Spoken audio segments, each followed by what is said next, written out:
Welcome to our channel Taste My Food. அஸ்ஸலாமு அலைக்கும். Hello friends, எல்லாரும் எப்படி இருக்கீங்க? நல்லா இருக்கீங்களா? இன்றைக்கி நம்ம சேனலில் என்ன ரெசிபி பார்க்க போகிறோன்னா, சூப்பரான ஒரு ஸ்வீட் ரெசிபி தான். ரசகுல்லா எப்படி ப்ரிப்பேர் பண்ணுறதான் பார்க்க போகிறோம். இதில் நம்ம ஸ்வீட் கடையில் பார்த்துருப்போம். பார்க்கறதுக்கே நல்லா ஒயிட்டாக ஸ்பாஞ்சியாக சூப்பராக இருக்கும். மோஸ்ட்லி இது எல்லாருடைய ஃபேவரட் ஸ்வீட்டாக தான் இருக்கும்.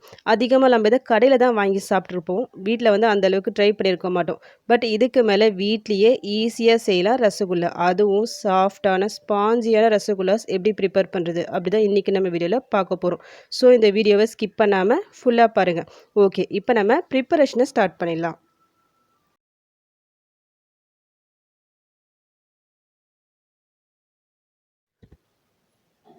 இந்த ரசகுல்லாக்கு நம்ம பசும்பால் யூஸ் பண்ணால் ரொம்ப சூப்பராக இருக்கும். உங்கள் சைடில் பசும்பால் அவைலபிளாக இருந்ததுன்னா அதை யூஸ் பண்ணிக்கிங்க. பட் எனக்கு பசும்பால் கிடைக்கல. நான் பேக்கெட் பால் தான் யூஸ் பண்ணியிருக்கேன். ஃபுல் க்ரீம் மில்க் ஒரு 1 லிட்டர் எடுத்திருக்கேன். இது ஸ்டவ்வில் வச்சுருக்கேன். இது ஒரு பாயில் வரட்டும், அது வரைக்கும் வெயிட் பண்ணலாம். பால் கொதிக்கிற டைமில் நம்ம இங்கே லெமனை ஜூஸ் எடுத்து வச்சிடலாம். நான் ஒரு 2 லெமனை ஜூஸ் எடுத்து வச்சுருக்கேன். 1 லிட்டர் பாலுக்கு 2 லெமன் வந்து கரெக்டாக இருக்கும். லெமனுக்கு பதிலாக வினிகர் கூட நீங்கள் யூஸ் பண்ணிக்கலாம். இப்போ பால் வந்து கொதி வந்துடுச்சு. கொதி வந்த உடனே ஸ்டவ் ஆஃப் பண்ணிவிடுங்க. ஆஃப் பண்ணிவிட்டு ஒரு 10 நிமிஷம் அப்படியே இருக்கட்டும். அதுக்கப்புறம் நம்ம பார்க்கலாம். ரசகுல்லாஸ் ப்ரிப்பேர் பண்ணும்போது நிறைய பேர் என்ன பண்ணுவாங்கன்னா, பால் கொதி வந்த உடனே லோ ஃப்ளேமில் வச்சுட்டு இந்த லெமன் ஜூஸை கொஞ்சம் கொஞ்சமாக சேர்த்து அதுக்கப்புறமா ஸ்டவ் ஆஃப் பண்ணிடுவாங்க. பட் அந்த மாதிரி சேர்க்காம கொதி வந்த உடனே ஆஃப் பண்ணிவிடுங்க. ஒரு 10 நிமிஷம் கழித்து இந்த லெமன் ஜூஸை நீங்கள் ஆட் பண்ணி பாருங்கள். உங்களுக்கு அந்த ரசகுல்லாஸ் வந்து நல்லா ரப்பர் மாதிரி இல்லாமல் நல்லா சாஃப்டாக ஸ்பாஞ்சியாக வரும். இந்த மெத்தடை ட்ரை பண்ணி பாருங்கள். நான் ஒரு 10 நிமிஷம் நான் அப்படியே விட்டுட்டு அதுக்கப்புறமா தான் இந்த லெமன் ஜூஸை இதில் சேர்க்குறேன். லெமன் ஜூஸை சேர்க்கும் போது ஒரே டைமாக மொத்தமாக சேர்த்துறாதீங்க. கொஞ்சம் கொஞ்சமாக சேர்த்து இந்த மாதிரி மிக்ஸ் பண்ணி விட்டே வாங்க. இந்த மாதிரி மிக்ஸ் பண்ணி விட்டே வரும்போது உங்களுக்கு பார்க்கும்போதே தெரியும். நல்லா உங்களுக்கு கட்டி கட்டியாக நல்லா ஃபார்ம் அந்த பன்னீர் ஃபார்முக்கு வந்துடும். அதுக்கப்புறமா நம்ம ட்ரைன் பண்ணி எடுத்துடலாம். ஆல்ரெடி நம்ம சேனலில் சேம் இதே மெத்தடில் நான் பன்னீர் ஜாமுன்ஸ் எப்படி செய்யுது சொல்லிட்டு நான் ஒரு வீடியோ போட்டிருக்கேன். அந்த வீடியோ பார்க்காதவங்க ப்ளீஸ் போய் செக் பண்ணி பார்த்துக்குங்க. இப்போ பார்க்கும்போதே உங்களுக்கு தெரியும். நல்லா திரண்டு நல்லா கட்டி கட்டியாக ஃபார்ம் ஆயிடுச்சு பார்த்தீங்களா? இப்போ நம்ம இதை ட்ரைன் பண்ணி எடுத்துடலாம்.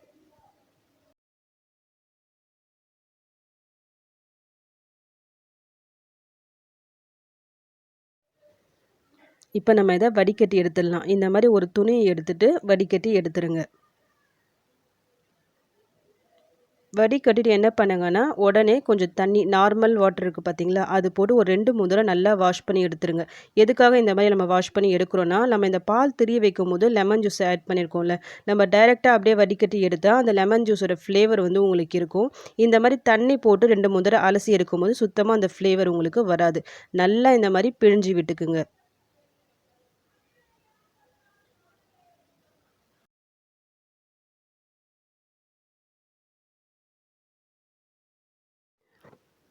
நம்ம என்னதான் நல்லா பிழிஞ்சு விட்டாலும் கொஞ்சம் தண்ணி இருக்க தான் செய்யும். ஸோ என்ன பண்ணுங்கன்னா, ஒரு வெயிட்டான ஒரு பாத்திரத்தை இது மேலே வச்சுருங்க. நான் வந்து அந்த இடிக்கிற கல் இருக்குது பார்த்தீங்களா, அதுதான் வச்சுருக்கேன். இதை வச்சுட்டு ஒரு 1 மணி நேரம் இது அப்படியே இருக்கட்டும். அதுக்கப்புறமா பார்க்கலாம். அந்த தண்ணியெல்லாம் சுத்தமாக உங்களுக்கு ட்ரெயின் ஆகி வந்துடும். ஒரு 1 ஹவர் நான் அப்படியே விட்டுட்டேன். இப்போ நம்ம அந்த வெயிட்டை எடுத்துட்டு இதை ஓப்பன் பண்ணி பார்க்கலாம்.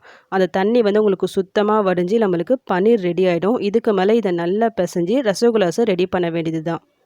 இது வரைக்கும் நம்ம சேனலை சப்ஸ்கிரைப் பண்ணாதவங்க ப்ளீஸ் சப்ஸ்கிரைப் பண்ணிக்கிங்க. அப்படி நீங்கள் சப்ஸ்கிரைப் பண்ணும்போது பக்கத்தில் பெல் ஐக்கான் இருக்கும். அதை கிளிக் பண்ணி ஆல் சொல்லி ஒரு ஆப்ஷன் வரும். அதையும் செலக்ட் பண்ணி வச்சுக்கிங்க.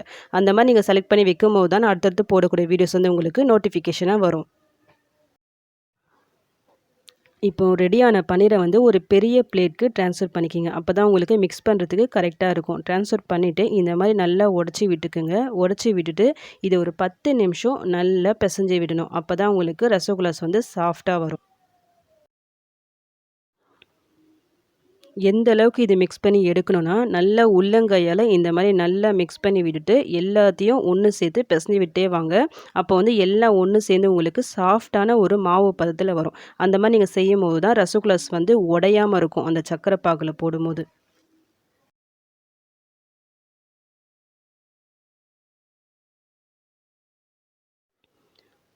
ஒரு 5 நிமிஷமா நான் மிக்ஸ் பண்ணிட்டுருக்கேன். இப்போமே பாருங்கள் மாவெல்லாம் ஒன்று சேர்ந்து கொஞ்சம் சாஃப்டான மாதிரி ஆயிடுச்சு. சாஃப்டாக இருக்கே சொல்லிட்டு நீங்கள் விட வேணாம். மறுபடியும் ஒரு 5 நிமிஷம் நல்லா இந்த மாதிரி உள்ளங்கையில் ப்ரெஷர் கொடுத்து மிக்ஸ் பண்ணி விட்டே வாங்க. ஒரு 10லேருந்து 12 நிமிஷமாவது இதை நல்லா மிக்ஸ் பண்ணி விட்டே வரணும். அப்போ தான் உங்களுக்கு நல்லா சாஃப்டாக வரும். ஒரு 10 நிமிஷமா நான் நல்லா மிக்ஸ் பண்ணிட்டே இருந்தேன். மாவு வந்து ரெடி ஆயிடுச்சு. இத வந்து ஜஸ்ட் இந்த மாரி கொஞ்சம் கைய வச்சு பிரஸ் பண்ணி பாருங்க. நல்லா சாஃப்ட்டா உங்களுக்கு உள்ள போகும். அந்த மாரி தான் இருக்கணும். அதுக்கேத்த மாரி நல்லா மிக்ஸ் பண்ணி எடுத்துக்கங்க. இப்ப நம்ம இத ரசகுல்லா ஷேப்க்கு உருட்டி எடுத்துடலாம். ஷேப் செய்யறதுக்கு முன்னாடி நம்ம இங்க சுகர் சிரப்பு ரெடி பண்ணிடலாம். அதுக்காக நான் இந்த மாரி ஒரு பாத்திரத்த பொறுத்தவரைக்கும் நல்ல ஆழமா, அகலமா இருக்க மாரி பாத்திரம் பார்த்து எடுத்துக்கங்க. அப்பதான் அந்த ரசகுல்லாஸ் வந்து எல்லா ரசகுல்லாஸும் நம்ம அட் த டைம் போடுறோம்ல. அப்ப எல்லாமே உங்களுக்கு கரெக்ட்டா அந்த குக் ஆயி வந்துரும். நான் இதுல வந்து ஒரு 1 கப் அளவுக்கு சுகர் சேர்க்கிறேன். இது வந்து கிராம் வைஸ்ல 200 கிராம் இருக்கு. 1 லிட்டர் பாலுக்கு 200லிருந்து 250 கிராம் சுகர் வந்து கரெக்ட்டா இருக்கும். 1 கப் சுகர்னா 3 கப் அளவுக்கு தண்ணி வந்து கரெக்ட்டா இருக்கும். ஸோ நான் 3 கப் அளவுக்கு தண்ணி போடுறேன். நெக்ஸ்ட் வந்து இதுக்கு ஃப்ளேவருக்காக ஒரு 3 ஏலக்காய் இந்த மாரி நான் பிச்சி போடுறேன். ஜஸ்ட் ஒரு ஃப்ளேவருக்காக தான். இது போட்டுட்டு நம்ம ஸ்டவ் ஆன் பண்ணிக்கலாம். இது வந்து நல்ல ஒரு கொதி வரட்டும். லைட்டா சின்னதா ஒரு கம்பி பதம் வரணும். அது வரைக்கும் நம்ம வெயிட் பண்ணலாம். அந்த டைம்ல நம்ம இங்க மாவு வந்து உருட்டி எடுத்துடலாம். இப்ப நம்ம ரசகுல்லாவுக்கு உருட்டி எடுத்துடலாம். இதுக்காக நான் மாவு கொஞ்சமா எடுத்துட்டு, உருட்டி எடுக்க போறேன். நான் வந்து கொஞ்சம் சின்ன சைஸ் தான் பண்ண போறேன். ஸோ கொஞ்சம் மாவா எடுத்திருக்கேன். நீங்க பெரிய சைஸ் ரசகுல்லா செய்றதா இருந்தா கொஞ்சம் பெரிய மாவா உருட்டி எடுத்துக்கங்க. உருட்டி எடுக்கும்போது கொஞ்சமா லைட்டா இப்படி பிரஸ் பண்ணிட்டு, கையில 2 உள்ளங்கையில வச்சுட்டு லைட்டா பிரஸ் பண்ணி விடுங்க. ரொம்ப நம்ம ப்ரெஷர் குடுத்து பிரஸ் பண்ணிட்டோம்னா, வீரல் விழுந்துரும். லைட்டா உங்களுக்கு பிரஸ் பண்ணிட்டே வந்தாலே வெடிப்பு இல்லாம வரும். வெடிப்பு இல்லாம உருட்டி எடுத்துக்கங்க. நம்ம வெடிப்போட உருட்டி எடுத்துட்டோம்னா, அந்த சுகர் சிரப்ல ரசகுல்லாஸ் போடும்போது வெடிஞ்சு வந்துரும். உங்களுக்கு ரசகுல்லாஸ் வந்து பிரிஞ்சிரும். ஸோ வெடிப்பு இல்லாம இந்த மாரி சாஃப்ட்டா உருட்டி எடுத்துக்குங்க. இப்போ ரசகுல்லாஸ் எல்லாம் ரெடியா இருக்கு. இப்ப நம்ம இத சுகர் சிரப்ல போட்டு எடுக்கலாம். இந்த சுகர் சிரப் வந்து நல்லா கொதிக்குது. இந்த மாரி கொதி வந்துட்ட பிறகு கொஞ்சம் லைட்டா கையில எடுத்து பாருங்க. ஒரு கம்பி பதம் வரணும். அதுக்காக ரொம்ப ஓவரா அந்த பதம் வர விட்டுறாதீங்க. அப்புறம் ஹார்ட் ஆயிடும். கொஞ்சம் லைட்டா கம்பி மாரி வந்தா போதும். அந்த டைம்ல ரசகுல்லாஸ சேர்த்துக்குங்க. ஏன்னா, இந்த மாரி ஒரு கம்பி பதம் வந்துட்டு நம்ம ரசகுல்லாஸ சேர்க்கும்போது, அந்த சுகர் சிரப் எல்லாம் இந்த ரசகுல்லாஸ் கூட நல்லா கோட் ஆயிட்டு, நல்லா ஸ்வீட்டா இருக்கும் ரசகுல்லாஸ். ஸோ, அத மட்டும் கொஞ்சம் பார்த்துக்குங்க. இப்ப வந்து எனக்கு அந்த கம்பி பதம் வந்துடுச்சு. ஸோ, நான் இந்த ரசகுல்லாஸ ஒன் பை ஒன்னா இந்த மாரி சேர்க்கிறேன். இந்த மாரி சேர்க்கும்போது ஃப்ளேம் வந்து ஹை ஃப்ளேம்லயே இருக்கட்டும். லோ ஃப்ளேம்ல வைக்க வேணாம். எல்லா ரசகுல்லாஸையும் சேர்த்துட்டு மூடி போட்டு ஒரு 5 நிமிஷம் ஹை ஃப்ளேம்லயே நம்ம குக் பண்ணலாம்.